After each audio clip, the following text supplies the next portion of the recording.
समृद्धी महामार्गाच्या शेवटच्या टप्प्याचं लोकार्पण। मुंबई ते नागपूर प्रवास केवळ 8 तासात शक्य होणार। इगतपुरी ते आमने शेवटचा 76 किलोमीटरचा मार्ग देखील सेवेत।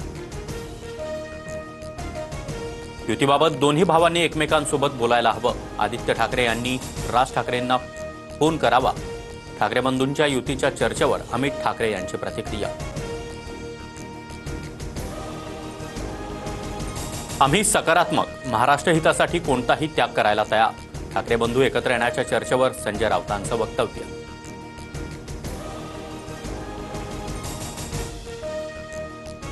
प्रस्ताव येईल त्या दिवशी योग्य तो निर्णय राज ठाकरे घेतील। मनसे ठाकरेंच्या सेनेच्या युतीच्या चर्चांवर संदीप देशपांडे यांची प्रतिक्रिया।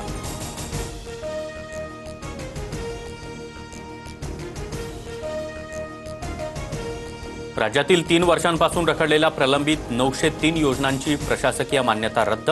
राज्य सरकारचा निर्णय। भूसंपादन, स्थानिकांचा विरोध आणि ठेकेदारांच्या असहकार्यामुळे योजना रखडल्याची माहिती।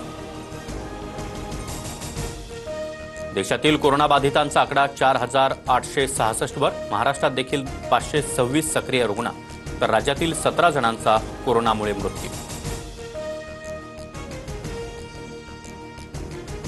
पाकिस्तानसाठी हेरगिरी प्रकरणी रवी वर्माला न्यायालयीन कोठडी। ठाणे सत्र न्यायालयानं न्यायालयीन कोठडी सुनावली। भारतात पूरस्थिती कायम। ब्रह्मपुत्रा नदीच्या पाणी पातळीमध्ये वाढ।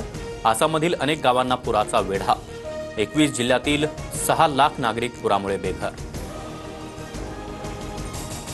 12 देशातील लोकांना अमेरिकेमध्ये प्रवेश बंदी। अफगाणिस्तान, म्यानमार, इराणसह लिबिया, सोमालिया आणि सुदानचाही समावेश।